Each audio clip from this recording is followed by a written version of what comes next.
Break पर जाने से कबल हम जो बात कर रहे थे पाकिस्तान की शिकस्त की वजूहात के हवाले से थोड़ी सी और बात करते हैं।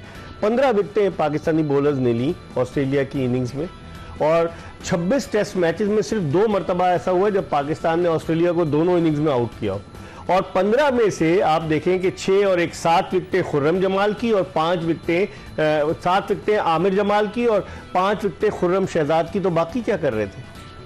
मैंने आपको बताया ना इकबाल भाई, बहुत फ़र्क है कैलकुलेशन, प्लान और उसको एग्जीक्यूट करवाने के लिए फोर्स करना। देखें, एक बंदे का इंडिविजुअल प्लान होता है, मैं बैट्समैन हूँ, मेरे अपना एक इंडिविजुअल होता है, एक होता है टीम प्लान जो आपको मिलता है, आपको वो करना है। अगर एक्सपीरियंस प्लेयर जो रेगुलर प्लेयर है वो नहीं करेगा। मिसाल है शाहीन, अब शाहीन को ये पता होना चाहिए, शाहीन नो डाउट बहुत अच्छा बॉलर है, टॉप का पाकिस्तान का सबसे, मैं बोल रहा हूं दुनिया का टॉप का बॉलर है। मगर इस मैच में जो मिस्टेक हुई ना, सबको पता है, मेरा एक टूर है ऑस्ट्रेलिया का, मैंने जो वहां देखा गेंद सीम नहीं होता, ये वहां सीम करने की कोशिश कर रहे हैं। दुनिया में जो रेशो, मैंने आज थोड़ी सी, आपको पता है मेरा शौक है, मैंने कैलकुलेशन की, मैंने थोड़ा रीड किया, दुनिया में जितने भी सीम बॉलर ऑस्ट्रेलिया गए हैं वो सब स्ट्रगल हुए हैं और उनमें वन ऑफ द बेस्ट जो है ना वो जेम एंडरसन है। जब वो स्ट्रगल कर सकता है तो कोई भी स्ट्रगल कर सकता है। तो वहां पे एक तो जो बॉल मार के बॉल करता है जिसको हम बोलते हैं हार्ड लाइन पे हिट करना, दूसरी बात जिसका पेस होता है। आमिर जमाल जो पहले में थोड़ा सक्सेस उसको मिली, दूसरे में पेस की वजह से और अनप्रिडिक्टेबल बाउंसर्स उसने की। अगली इनिंग में उस पर प्लान किया हुआ था उन्होंने, आपने देखा होगा अगली इनिंग में उसकी बाउंसर्स इतनी इफेक्टिव नहीं रही। पहले मैच में को भी आउट किया और डेविड वार्नर को भी आउट किया। पहली इनिंग में उन्होंने देखा नहीं था, पहला मैच था, पहली इनिंग थी, उसके बाद उसके प्लानिंग उसके अगेंस्ट करके आए और उसके हिसाब से खेले। तीसरी बात ये कि आपको यहाँ पे एक बॉलर शॉट पड़ा जो स्पिनर की सूरत में था, जिस तरह का पिच था आपको बाउंस मिलना ही मिलना था। सलमान आगा ने एक भी विकेट नहीं ली। देखें, एक चीज तो कन्फर्म, या तो फहीम अशरफ बैठेगा या सलमान अली आगा बैठेगा, क्योंकि आप अगर as a spinner plus batsman खिला रहे हैं सलमान आगा को तो उसके साथ ज्यादती है। सही। अगर आप फहीम को एज ए ऑलराउंडर खिला रहे हैं वो भी ज्यादती है, क्योंकि उसकी 122 125 स्पीड आ रही थी। इस पे हम बात करेंगे, लेकिन इस वक्त हमें टेलीफोन लाइन पर लाहौर से ज्वाइन किया पाकिस्तान के former test fast bowler, qualified cricket coach Abdul Rauf ने। अब्दुल रऊफ, क्या कहेंगे पाकिस्तान की बॉलिंग के हवाले से, क्योंकि आप फास्ट बॉलर रहे? इकबाल भाई, ये तो देखें ना, शुरू से सिलेक्शन ही गलत है ना आपकी। बगैर आप स्पिनर के पाकिस्तान को मैच खिला रहे हैं ऑस्ट्रेलिया में। आप देखें कि जो पहली इनिंग थी उसमें नेथन लाइन ने 3 आउट किए और 1 ट्रेवर साइड में, यानी कि स्पिनर ने 4 आउट किए पहली इनिंग में। उसके बाद दूसरी इनिंग में फिर उन्होंने 3 विकेट ली हैं। तो इसका मतलब है कि इसमें जितनी हेल्प फास्ट बॉलर के लिए थी उतनी स्पिनर के लिए थी, और आप बगैर स्पिनर के साथ चले गए टेस्ट मैच खेलने के लिए। उसके बाद जो सेकंड जो आपने बॉलिंग खिलाई है, बॉलिंग लाइन, उसमें 2 मीडियम पेसर खिलाए हैं और उनकी जो औसत है टेस्ट क्रिकेट में वो 40 से 45 के दरमियान में है विकेट टेकिंग की एवरेज है उनकी। तो क्या आप इस बॉलिंग के साथ एक्सपेक्ट करते हैं कि आप ऑस्ट्रेलिया में और इतनी स्ट्रॉन्ग टीम ऑस्ट्रेलिया की उसको हराने में या इवन कम्पीट करने में भी कामयाब हो? आपने कम्पीट की बात की, आपके डायरेक्टर तो कह रहे थे कि हम यहाँ कम्पीट करने नहीं आए, ऑस्ट्रेलिया को हराने आए, क्या हुआ? देखिए, वो तो मेरा ख्याल है कि एक हनीमून टूर है, उस पर गए हुए। आप देखेंगे 18 बंदों की मैनेजमेंट लेकर वहां पर चले गए हैं और 2 बॉलिंग कोच गए हैं और एक स्पिन बॉलिंग कोच है, स्पिन बॉलर ही नहीं आपके पास, और स्पिन बॉलिंग कोच साथ गया हुआ है। उसके बाद वो नुमान अली, मेरा ख्याल है कि वो उसकी एज का, जिस एज के सईद अजमल अब्दुर्रहमान पे, तो अब वो अपनी एज के बंदों को सईद अजमल वहाँ पर कोचिंग करेंगे। टीम डायरेक्टर की आपने बात की है, तो वो ऑस्ट्रेलिया में कभी टेस्ट मैच खेले ही नहीं है। अच्छा। तो उनकी जो मेरा ख्याल है कि अवे एवरेज है, वो जो टेस्ट मैच खेले साउथ अफ्रीका, इंग्लैंड में, न्यूजीलैंड में और वेस्ट इंडीज में, वो भी टोटल अगर मिला के उनकी एवरेज देखी जाए तो 22-23 की एवरेज बनती है। फिर प्रोफेसर क्यों कहलाते हैं वो?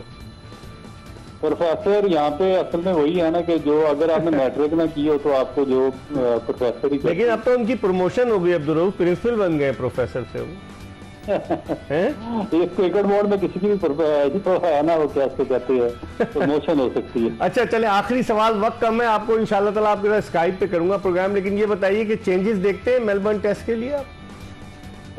मेरा ख्याल है कि स्पिनर इंक्लूड करेंगे, एक जो ये आउटस्टैंडिंग किस्म के ऑलराउंडर उन्होंने खिलाए थे उनको रिप्लेस कर देंगे स्पिनर के साथ। ठीक है, तो बहुत बहुत शुक्रिया अब्दुल। आउटस्टैंडिंग ऑलराउंडर से खुर्रम आप हंस रहे हैं, क्या वजह क्या है?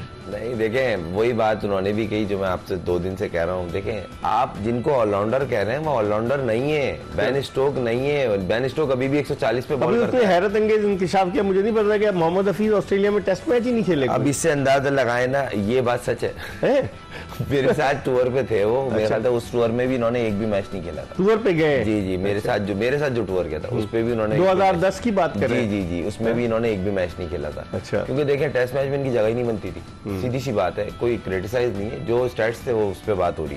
दूसरी बात ये कि ना, मैंने आपको पहले दिन एक चीज बोली थी सर, आपने एक बताया था कि इन्होंने, हफीज भाई ने स्टेटमेंट दिया हम बेसबॉल क्रिकेट खेलेंगे। भाई आप अच्छी क्रिकेट खेलें, यही बहुत है। क्योंकि देखें, जिस जगह आप जा रहे हैं ना, वो दुनिया में वैसी ही बहुत मुश्किल कंडीशन है। हाँ। और दुनिया की आप वाहिद टीम नहीं है, हर टीम स्ट्रगल करती है, मगर उसके प्लान होते हैं। सिवाय इंडिया के। इंडिया पिछली दफा उसने हराया, ने एक अगर हारा तो अगला टेस्ट में जीता था। और उनकी बॉलिंग ने प्लान करके आए थे कि इनके बैट्समैन को कहां बॉल करनी। आपने पहली इनिंग में जो मिस्टेक्स की, दूसरी इनिंग में वहीं की, और फिर आप प्रेस कॉन्फ्रेंस में बोल रहे हैं हमारे बॉलर ने अच्छी बॉलिंग की। मतलब मैं हैरान हूँ, अगर आप इस बॉलिंग को अच्छा कह रहे हैं। 487 रन करवा दिए, 400 रन आपको रख के उन्होंने प्लेट में दिए, आइए और हम आपको बॉल करेंगे। हाँ। हम बताएंगे आपको बॉल होती क्या है। और आज उन्होंने बड़ी प्लानिंग से उन्होंने टी के 1 घंटा पहले डिक्लेयर कर दिया जी था। और ऑस्ट्रेलियंस ने बॉल थोड़ा सा आगे किया। आपने सबसे अच्छी चीज अब्दुल्ला शफीक कैसे आउट हुआ? सब हमारे पास जो इस टाइम बेहतरीन बैट्समैन है, सारे प्लेयर अच्छे हैं, वो है बाबर आजम। उसके अगेंस्ट जो प्लान करके आए थे ना, उसकी स्टैट्स दिखा रहे थे मिचेल मार्श के, उसने एक जगह 4th स्टंप से इनकमिंग बॉल पे उसको इंगेज किया हुआ था और कंसिस्टेंट इंगेज किया हुआ था। जब वहीं से बॉल सीधा रहा है ना, तो उसको लगा आउट स्विंग हुआ है। तो ये कंसिस्टेंसी पाकिस्तान प्लानिंग थी ना, एक प्लान दिया हुआ था कि इस वर्ल्ड नंबर 1 बैट्समैन को या कैसे आउट करना है, इनकी बैकबोन को किस तरह तोड़ना है। तो उसका काउंटर उस टाइम अगर होता या वो एक स्पेल निकल जाता बाबर का, तो शायद बेहतर होता। मगर वही वाली बात है ना कि आप प्लान दे के भेजें अपने बॉलर्स को कि ये लेंथ पीछे है, बॉडी से अवे है, विद इन स्टंप थोड़ी सी आगे बॉल मार के होगी। आप दोनों इनिंग में सेम पैटर्न पे बॉल कर रहे थे, नया बॉल को छोड़ना, उसके बाद रिवर्स का इंतजार कर रहे थे। ऑस्ट्रेलिया में इतना रिवर्स नहीं होता, वहां बाउंस होता है, और जो मार के बॉल करता है, जिसको हम बोलते हैं हार्ड हैंड से मारता है, उसका बॉल किक करता है। आपके एक तो सारे बॉलर 90% जो बॉलर अभी टीम में गए ना, वो सारे 140 मैक्सिमम है। हसन अली जो बेंच पे बैठा वो भी 140 कर रहा, वो भी फुल फिट हुआ। तो शाहीन 140, मगर 150, 145, 140 इस पेस पे आप मुस्तकिल खेल रहे हो। और एक हटता है फर्स्ट चेंज में तो दूसरा जो आ रहा है वो भी 145 वाला है। फिर उनको एरिया पता है, फिर अनइवन बाउंस, तो मुश्किल हो जाता है। सही, इस पर हम मजीद बात करेंगे। हम एक ब्रेक ले रहे हैं। खुर्रम मंजूर हमारे साथ मौजूद है। ब्रेक के बाद जब वापस आएंगे तो इस टेस्ट मैच के हवाले से, और फिर मेलबर्न में जो टेस्ट मैच 26 दिसंबर से शुरू हो रहा है उसके हवाले से बात करेंगे। कहीं जाइएगा नहीं, हमारा इंतजार कीजिएगा।